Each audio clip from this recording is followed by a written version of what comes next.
자, 오늘 개장 전에는 어떤 이슈들을 미리 좀 살펴봐야 오늘장 대응을 잘 할 수 있을까요? 교보증권 테헤란로 지점의 최성환 지점장 모시고 이야기 나눠보겠습니다. 어서 오십시오, 지점장님. 안녕하세요. 5시부터 출근을 하셔서 맞아요. 미리 아침 준비를 일찍부터 해주셨어요. 네. 어, 어제도 사실 저희 본사에서 회의가 있어가지고 그러셨군요. 회의하고 또 뒤풀이 저녁 식사 있었는데 네, 아침에 부랴부랴 왔습니다. 바로 오신 거 아닙니까? 뒷불이 끝나고? 일단 네. 저희 미국 현지에서 연결했을 때도 지금 초미의 감신사가 사실 지금 기업의 어떤 활동에 정치가 많이 끼어 있는 부분이잖아요. 우리가 수혜주 찾는 것도 IRA에 따르는 정책적인 수혜주, 뭐 인플레이션 감축법으로 인해서 신재생은 무조건 낸다 이렇게 하면서 소위 말해서 밀어붙이고 있는데 한편으로는 우리가 이제 그동안 좀 고민이었던 게 전기차 갑자기 보조금이 안 준대? 이런 내용들이 나왔는데 맞습니다. 그래서 그런지 몰라도 지금 미국의 대규모 협상단이 도착해 있거든요. 네.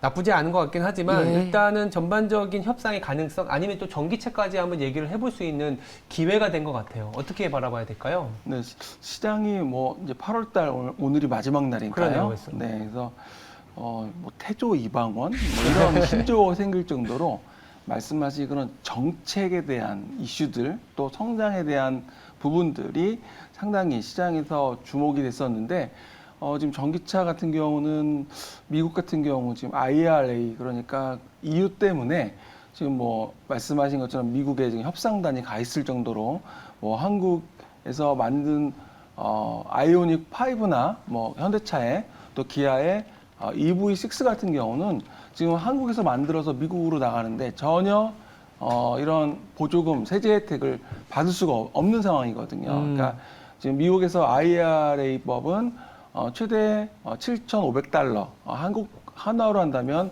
한 1,000만 원 정도의 그런 보조금을 준다는 건데 결국에는 기아차나 현대차가 거기서 빠졌다라는 거는 굉장히 타격이 크겠죠. 그래서 그렇다고 해서 당장 미국에서 전기차를 만들 수 있는 상황도 아니잖아요. 네. 그래서 그런 부분들이 지금 영향을 주는 것 같고, 뭐 말씀하신 그런 정책적인 부분이 뭐 한미 경제 안보, 동맹 강화 뭐 이런 이야기로 좀 해보려고 하는데 좀 어려운 부분은 좀 있는 것 같습니다. 그래도 그 어저께 예. 이 자동차 주가의 상승은 예. 우려는 좀 받고 이제부터는 해결돼 나가는 부분에 대한 그러니까요. 얘기들도 좀 풀어가는 것 같아요. 뭐 회사에서도 좀 보고서가 나오긴 했습니다만 뭐 당장 빠르게 어떻게 뭐 생산 공장이 현재 있잖아요. 조지아라든지 엘레바마에. 그래서 지금 완성차를 조립할 수 있는 공장이 있는 상황에서 거기서 전기차를 뭐 만들 수도 있다 이런 뉴스가 나오면서 좀 올라갔거든요. 네. 그러니까 최악인 경우에는 협상이 안 되더라도 미국에서의 현지 생산이 6개월 이후에는 6개월 가까운 기간은 뭐 할 수 있다라는 정도로 해석은 하고 있더라고요. 거의 지금 미국에서 그 한 얘기를 번복하는 정도 수준의 얘기가 나오고 있는 거 아닙니까? 앞서 특파원도 저는 그렇게 들렸거든요. 그렇게 해석을 하면 안 되는 건가요? 당장은 이제 협상이라는 거는 협상을 해야 되니까. 협상은 또 우리나라 언론과 미국 언론이 또 자기 네. 자국의 네. 편에 서서 얘기를 할 그렇게 수밖에 해석을 없는 거고. 하니까. 왜냐하면 또 협상을 위한 도구는 네. 극단에 있는 걸 갖고 와서 하잖아요, 항상. 근데 그래도 협상단이 같다라는 거는 최악인 경우에는 뭔가 해결책이 지금 나올 것 주가, 같다. 주가 측면에서는 네, 지금 주가 주가에서 뭐 그렇게 반영 안 했으니까 바닥을 만들어가는 어떤 뭐라 그럴까요? 초석은 된다. 이렇게 봐야 되지 않을까요? 그리고 9월 달에 이제 한국과 미국 수장이 만나서 다른 얘기를 하는 게 아니라 지금 전기차 산업에 대한 산업 얘기에 집중한다고 얘기를 하니까 우리가 걱정했었던 현대차와 기아의 전기차 부분에 대한 미국 공장 어떤 미국의 혜택 이런 부분에 좋은 얘기가 나오겠다라는 기대감이 이미 주가에 좀 어제 반영을 한 것 같고 앞으로도 이렇게 본다면 이제 걱정할 일은 없을 것 같은데 뭐 너무 낙관적입니까? 뭐 이미 한국이 대한민국이 예. 미국의 뭐 미국 시장에 130억 달러 이상의 그런 투자를 자동차, 현대자동차, 기아차에서 하고 있고 또 10만 명 이상의 그런 그 일자리 미국의 노동자들한테 일자리를 제공을 하고 있습니다. 단지 이게 뭐 전기차를 생산을 안 하고 있다는 이유만으로 오히려 역차별을 받는 것이 아니냐라는 그런 좀 우리 입장에서는 굉장히 네. 아쉬운 거죠. 그래서 그런 부분에 있어서 뭐 이미 발의가 됐지만 결의안을 통과시켰지만 어느 정도 좀 시간을 좀 뭐 미국이나 캐나다, 멕시코에서 생산하는 거와 동일하게 국내 차에 대해서는 한국산 전기차에 대해서는 세제 혜택을 좀 지원을 해줘야 되지 않느냐라고 아마 이번에 좀 강하게 얘기는 할 것 같습니다. 강하게 얘기를 할 것 같다. 그래서 이제 구체적인 투자단에서의 얘기를 하자면 저희 또 지점장님께서는 워낙 많은 회사들 직접 탐방을 다니시면서 기업을 발굴을 하시잖아요. 그렇죠. 어제 보니까 그 전기차 관련 회사들의 상승이 가장 돋보였어요. 그동안에 또 아무래도 이런 뭐 이 주가라는 게 보통 이제 그런 뭐 악재라든지 호재 안에서 이렇게 왔다 갔다 반등을 하는데 어제 같은 경우는 아무래도 이제 정부에서 대표단이 방미를 하면서 거기에 대한 기대감이 좀 어느 정도 반영도 됐을 것 같고요. 그리고 또 최근에 좀 하락을 했다라는 부분들도 영향을 좀 준 것 같습니다. 그래서 사실 전기차라는 부분은 이번에 미국 시장에서 이러한 뭐 정책적인 이슈 때문에도 하지만 실질적으로 뭐 시장이 계속 커지는 시장은 맞잖아요. 그리고 이게 단기적인 이슈로 끝날 건지 아니면 중장기로 좀 또 우리가 이에 따른 대응 능력을 또 키울 수 있는 기회도 네. 찾을 수 있다라고 좀 보고 있습니다. 네. 전기차 관련 그 섹터를 워낙 또 좋아하고 네. 관련 회사를 많이 보유하고 있는 제 입장에서는 수익이 날 때마다 팔고 싶은 마음이 계속 드는데 그래도 일단 버티고 있습니다. 지금은 좋은 얘기들이 더 주도업종이니까요. 많으니까 네. 네. 가지고 있어도 됩니까? 주도업종은 그렇죠. 가져가겠습니다. 그래서 저희가 전기차 얘기를 했는데 다음 이슈도 우리나라 대표 전기차 그렇죠. 회사의 조직 개편 이야기와도 연결이 될 것 같습니다. 제가 이걸 어떻게 연결시킬 거냐면 현대차 그룹 소식이에요. 아. 예, 현대차 그룹이 대대적인 조직 개편이 있을 거라는 얘기가 어제 나왔습니다. 핵심 계열사인 모비스 중심으로 지배구조를 다시 짠다. 근데 지금 현대차뿐만 아니라 삼성도 그렇고 어제 저희 한화 얘기도 했고 그렇죠. 예, 대기업들의 조직 개편 바람이 불고 있습니다. 이 중에 눈에 띄는 기업 단연코 있을 것 같고 우리 주식시장에서도 이제 이 낙수 효과로 인해서 그 밑에 단에 있는 기업들까지도 다 영향이 좀 있을 것 같아요. 어떻습니까? 특히 어떤 기업에 관심 갖고 계세요, 지점장님? 저는 사실 뭐 한화도 그렇고 삼성도 그렇고 지금 대기업들이 여러 가지 그 사업에 대한 다각화라든지 또 그리고 그 안에서 또 아무래도 수장에 대한 역할도 굉장히 중요하잖아요. 조직 안에서. 그래서 지금 한화에 대한 좀 최근에 뉴스가 계속 나오고 있어서 특히 또 그런 뭐 태조 이방원에서 거기서 특히 방산에 대한 또 그리고 우주항공이라든지 이런 태양광 다 연관되어 있는 게 한화그룹이거든요. 그래서 이 부분에 그 김동관 이번에 부회장 승진이 좀 의미가 있는 것 같습니다. 김동관 부회장은 지금 83년생이세요. 네, 올해 나이로 지금 40세, 네. 올해 그러니까 한국 그렇구나. 나이로 40세에 이제 부회장이 되셨는데 뭐 앞서 지금 이재용 삼성전자 부회장도 45세 부회장을 다셨었고 뭐 정의선 현대그룹 또 정용진 또 두 분 다 40세, 39세 다 이제 부회장직에 올랐었거든요. 그렇다고 본다면 이제 김동관 이제 부회장 체제로 돌아서면서 정말 태양광 우리가 말하는 그리고 또 우주항공 수소라든지 본격적인 미래에 대한 그림 그리기 전략에 대한 컨트롤 타워 역할 그리고 이런 부분들이 이제 진행될 것으로 보여집니다. 이제 아버지 그 김승현 회장님이 올해 이제 뭐 71세 정도 나이가 되셨는데 그때 나이 이제 과거에 그 이재용 부회장의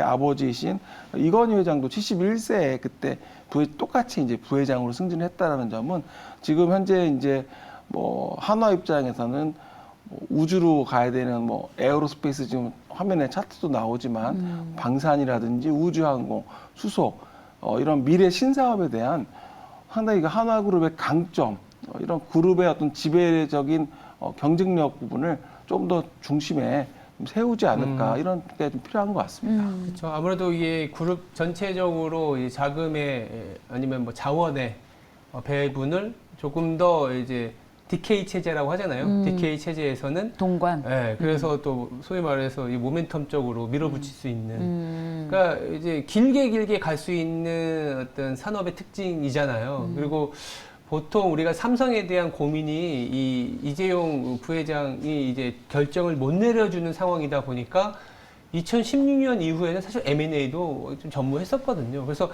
그렇게 기업단에서의 굵직한 의사결정을 우리나라 같은 경우에 이제 아무래도 회장님이 해주셔야죠. 그렇죠. 네. 결정을 하자라고 해서 밀어붙여야 되는데 예. 이게 안 됐었는데 그렇죠. 공교롭게도 이제 뭐 현대그룹도 그렇고 현대차 그룹도 그렇고 삼성그룹도 그렇고 그리고 먼저 빨리 치고 나가는 게 하나그룹에서 뭐 조직의 새바람 예. 이런 부분으로 그리고 또 타이밍도 괜찮아요. 태양광이라든지 맞습니다. 방산 쪽이다 너무 보니까 좋아요. 예.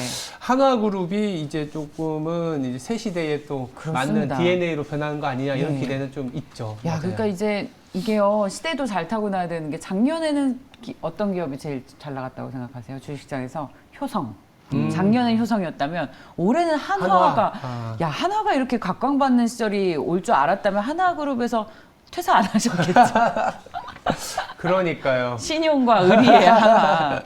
자, 그래서 그러면 한화가 지금 이제 방산 회사로 거듭나고 있는 그런 셈인데 관련 주식을 우리가 투자한다면 하나 그룹 안에서 투자하는 게 좋을까요? 아니면 방산주로 집중을 하는 게 좋겠습니까? 이 조직 개편 뉴스를 주식 투자와 연결해서 본다면 아이디어를 어떻게 잡으면 좋겠어요? 한화는 사실은 이제 방산 쪽이 상당히 뭐 주력 뭐 어떤 그런 강점도 있지만 뭐 하나 솔루션, 또 태양광에 대한 태양광. 부분들. 그래서 상당히 좀 하나 솔루션을 보게 되면 저는 뭐 생각 드는 게 뚝심. 뚝심. 네, 그러니까. 뚝심. 네, 한화하면 이제 그런 느낌이 좀 많이 좀 네. 들거든요. 그래서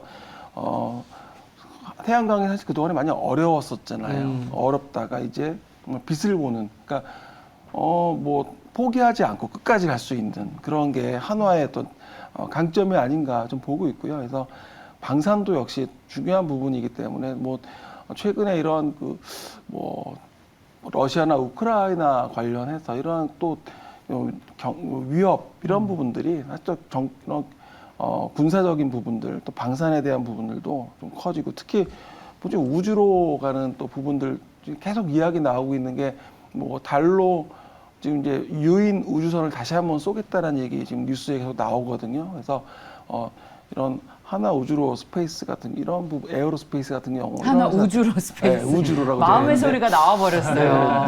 하나는 우주로 가는 스페이스. 네, 우주로 예. 이제 가야 되기 때문에 시대가 뭐 예. 스페이스 X도 있고 예. 그래서 사실 민간 기업이 해야 되는 부분들이 상당히 있습니다. 지금 뭐 정부에서도 지금 그런 부분을 지원하고 키우겠다라는 게 뉴스에 계속 나오고 있거든요. 왜냐하면 뭐 스페이스 X처럼 이제는 민간 기업이 그런 우주 산업을 키워줘야지 정부에서 계속 가지고만 있으면 한계가 있거든요. 그래서 이런 부분들이 하나 그룹에는 하나의 좀 도움이 될 것, 정책적인 도움이 될 것 같습니다. 네. 거기다가 최근에 이 뉴스를 보면 거의 이재용 부회장이 이제 막 어디 삼성 내 계열사 가면은 이제 뭐 인싸처럼 이제 사진 찍는 모습 나오는데 그는 약간의 주변 잡기의 뉴스이고 사실 그만큼 최근에 행보가 굉장히 빨라진 게 사실이거든요. 이재용 부회장이 뭐 SADS도 가고 뭐 엔지니어링도 가고 상당히 많은 기업들을 가고 있는데 아무래도 우리 조금씩은 나오지만 뭐 미래 전략실도 부활시키겠다 이런 얘기들이 다 와요. 그럼 삼성도 지금 움직임을 좀 봐야 될 것 같아요. 아직은 예상하기 어렵지만 삼성의 이런 움직임 아니면 그 안에서 또 어떠한 뭐 소위 말하는 수혜가 네. 나올 수도 있는지 네. 어떻게 바라봐야 될까요? 정확히 말씀하셨는데 네. 삼성의 이재용 부회장이 이렇게 계속 현장을 방문하고 있잖아요. 네. 그러니까 제가 기업 탐방을 아까 말씀하셨는데 네. 탐방을 저한테 왜 다니세요? 뭐 자료 워낙 인터넷 보면 많죠. 정보가 뭐 보고서도 많고 정보가 많은데 굳이 뭐 가깝지도 않고 먼 뭐 판교라든지 아니면 뭐 대전이라든지 심지어 뭐 저 아래쪽까지 내려가서 기업들을 만나는 가장 큰 이유는 그 현장을 가는 이유는 그 현장을 방문해서 그 직원들의 이야기를 듣고 분위기를 보는 게 맞아요. 굉장히 투자자 입장에서는 굉장히 중요하죠. 굉장히 중요합니다. 과거에 그 중국의 좀 약간의 그 상장 기업들 중에 좀 사고가 많이 터졌던 이유가 맞아요. 뭐 원양자원 대표적인 우럭발이 게 얘기하고 그랬잖아요. 맞습니다. 배가 다 나가 있다. 나가 있다. 고기가 이만큼 큰 고기라고 했는데 낚시로 낚는다는 게 말이 되나 그랬거든요. 아니 저도 예전에 기자할 때 제약회사들 방문해 보면요, 뭐 어떻고 지금 엄청난 그 홍보를 하지만 가면 그 병실에 아무도 없고 그러니까요. 랩실은 거창하게 차려놨는데 들어가 보면 연구원이 아무도 없고 그런 제약바이오 회사들이 허다했습니다. 그래서 전 그런 기사를 써서 여러 번 소송도 당해봤어요.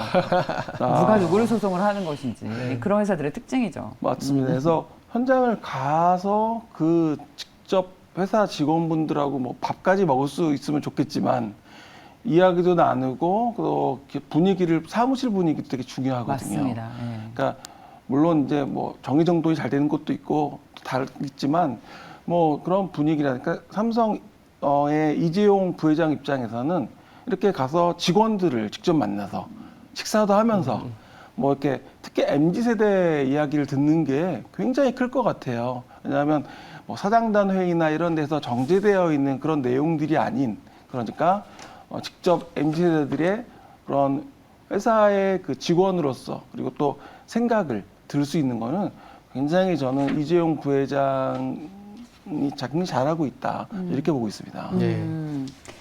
좋습니다. 자, 그러면 뉴 삼성에 대한 투자 아이디어를 좀 연결시켜 보기 위해서 다음 이슈로 넘어가 볼까요? 그럴까요? 네. 저희는 그 다음 주에 아이폰 14가 공개가 되기 때문에 관련 회사들은 뭐가 있을까를 좀 찾아보려고 했는데 또 공교롭게도 삼성전자에서도 폴더블 폰 갤럭시 Z4 시리즈가 나왔잖아요. 그래서 이제 두 개의 회사는 경쟁 구도지만 그러니까. 주식시장에서는 두 개의 회사가 새로운 제품을 내놓으면서 또 교집합으로 연결이 되는 부품들도 그런 있고. 부품 회사들이 존재하고 있습니다. 자, 그러면 아예 답부터 여쭤볼게요. 관련 수혜주 대표적으로 뭘까요? 네, 삼성에서 갑자기 이제 아이폰으로 넘어가는 자연스럽게, 분위기라서 예. 네. 아무래도 이제 LG 이노텍과 LG 이노텍. 그리고 BH 두 개 기업이 지금 뭐 이쪽 아이폰 14 공개와 관련해서 좀 관심을 받고 있습니다. 아이폰 14는 지금 뭐 초도 공급 계약 물량이 한 기존의 13보다도 한 15%가 넘게 더 지금 나왔다고 해요. 그렇다고 본다면 결국에는 그만큼 많이 팔릴 거라는 기대감이 선반영되고 있는 거죠. LG 이노텍 같은 경우는 잘 아시겠지만 뭐 경기 침체, 뭐 우려 여러 가지 이런 그 전방에 대한 우려감이 있지만 아이폰 14 이제 결국엔 하반기에 출시가 되면서 기대감이 좀 이제 있는 것 같고요. 또 LG노텍은 그런 것뿐만 아니라 현재는 뭐 가상, 뭐 AR, VR 관련된 뭐 메타버스나 이쪽하고 다 연관되어 있고 또 자율주행 모든 게 연관되어 있는 회사인데 최근에 좀 하락을 했었거든요. 조정을 좀 받았었는데 이제 LG 이런 그 스마트폰 아이폰 관련해서 다시 한번 또 관심이 좀 부각이 될 것 같고요. BH 같은 경우는 최근에 보게 되면은 어제 같은 경우 한 8% 이상 강세를 보였습니다. 어제 급등세를 좀 보였는데요. 뭐 하반기에 이런 그 아이폰 관련해서 뭐 공급 상황이 상당히 좀 수급이나 이런 부분들이 상당히 좀 타이트하고 또 그리고 중요한 거는 사실 아이폰 입장, 그러니까 이제 아이폰 입장에서도 애플 입장에서도 공급에 차질이 없어야 되거든요. 근데 이런 그 LG 이노텍이나 BH는 그런 부분에 있어서 뭐 우려가 없다라는 점입니다. 그래서 자기네 공급에 원활하고 이런 부분들을 해서 좀 시장에서는 LG노텍은 좀 DS투자증권이 목표주가 두 개를 제시를 했는데요. LG노텍은 48만 원, 그리고 BH는 지금 3만 5천 원을 제시하고 있는데 조금 더 그런 업사이드로 폭을 본다면 BH가 어제 8% 넘게 올랐지만 LG이노텍이 조금 더 좀 업사이드 폭이 좀 커 보이는 그런 상황인 것 같습니다. LG이노텍 많이 오른 줄 알았는데 오히려 좀 떨어졌네요. 최근에 하락을 좀 했습니다. 네, 상단이 계속해서 낮아지면서 삼각 수렴형 패턴인 것 같은데. 보니까 이제 초도 주요 발주량이 뭐 9천만 대까지 올라오고 뭐 오더컷도 없다고 하니까 기본적인 매출은 잘 잡히지 않겠냐. 그리고 LG 이노텍은 또 여러 가지 이제 수혜가 있는 게 사실 핸드폰 가격을 올리는 하나의 킬러 어플리케이션이 사실 또 카메라 모듈, 카메라 그렇죠. 스펙이지 않습니까? 우리는 카메라가 아니라 사진기라고 부릅니다. 그러니까 출고가가 인상이 될 거고 네. 뭐 환 효과를 감안하면 뭐 거의 20% 이상 올라가는 건데 네. 그럼에도 불구하고 애플은 사실 이제는 중저가 보급형 폰을 버렸어요. 버리고 고가형에 집중하고 버리고. 고가형에 그렇죠. 버렸어요. 버렸죠. 그러니까 맞아요. 고가형에 집중한다라는 거는 그만큼 카메라 스펙을 더 올릴 수밖에 없는 상황인 것 같아요. 맞습니다. 카메라 스펙을 올린다면 LG 이노텍에는 또 더 수혜다. 수혜이고, 예. 그렇게 이제 맞물려서 주가가 오히려 못 올랐었다라고 하면은 아까 말씀하신 것처럼 상방에 대한 여유는 BH도 수혜주이긴 하지만 저희 하우스도 사실 LG 이노텍을 제일 좋게 보는 밀어요. 입장이거든요. 아, 그래서 이게요, 투자자들 입장에서는 또 LG 노텍이야? 그러니까 이런 그렇죠. 거 말고요. 혹시 이미 방송에서 얘기하면 뭐 그렇지만 그래도 저희 새벽이니까 아직 아무도 얘기하지 않은 막 발굴한 따끈한 수혜주 뭐 그런 거 없습니까? 좀 섹시한 종목 네. 네. 있잖아요, 시장님. 네, 어제 사실은 뭐 이제 아이폰 말고 좀 제약바이오 어제 회사들을 한번 어제 기억나네. 자, 이제 한방에 제약바이오로 넘어가겠습니다. 네, 만나봤는데 주제를. 네. 어제 HLB 미팅을 하고 HLB. 왔습니다. 어제 HLB 미팅을 하고 왔는데요. 이제 그 9월달 다음 뭐 내일이면 9월이네요. 그러네요. 그 추석 기간에 그 이제 유럽 종양학회라고 해서 에스모가 이제 열려요. 추석 기간 동안 열리는데 그때 이제 HLB가 이제 임상 3사항 관련해서 그동안에 이제 진행되어 왔던 세부적인 내용들이 이제 발표가 되게 됩니다. 근데 지금 기존에 나왔던 내용들이 굉장히 뭐 좋았었기 때문에 기대감이 좀 있는 것 같아요. 지금 최근에 HLB가 유상증자 지금 3천억대 지금 발표를 했습니다. 그럼에도 불구하고 그 주가가 지켜주고 있는 이유는 제가 보기에는 그 이제 추석 때 나오는 결과가 저는 기대감을 가지고 있는 것 같고요. 단지 제약바이오 회사들이 좋은 결과가 나와서 때 약간 뉴스에 파는 이런 게 좀 있긴 하거든요. 그러니까 제약바이오뿐만 아니라 모든 최근에 뉴스의 흐름에 기업들의 좋은 호재에 판다고 사람들이 생각하는데 뭐 HLB도 제가 보기에는 그 추석 때까지는 기대감이 있기 때문에 한번 관심 있게 보셔도 좀 좋을 것 같습니다. 따끈따끈하게 또 어저께 맞아요. 다녀오신 기업이기 때문에 맞아요. 예. 오늘 또 처음 우리 방송에서 얘기하는 거예요. 얘기하셨어요. 탐방썰 풀어주셨습니다. HLB. 여러분 오해를 좀 하시는데 LG이노텍이 섹시하지 않다는 게 아니고 혹시 또 제가 이제 여쭤본 거예요. 자, LG이노텍 너무 좋은 회사죠. 사실 들어가고 저도 이제 마음만 먹고 어딜 못 들어가는 회사인데 항상 비싼 영역이라고 생각하면서 예. 이제 LG이노텍에 대한 평가가 절하되는 부분이 있었는데 그렇군요. 그래도 이제 성장성이 계속 나오고 있고 자율주행까지 확산이 되고 있는 상황이기 때문에 단순히 카메라 모듈에만 국한한 게 아니라 전기차, 그리고 자율주행 맞습니다. 그렇게 이제 확산이 되는 분위기인 것 같아요. 과학 네. 솔루션일 굉장히 강자죠. 강자다. 네. 자, 좋습니다. 그럼 저희는 LG이노텍에 대한 어떤 긍정적인 시각을 가지고 있다라는 이야기를 하면서 아쉽지만 마무리를 짓겠습니다. 자, 교보증권 테헤란로 지점의 최성원 지점장과 함께했습니다. 고맙습니다. 감사합니다.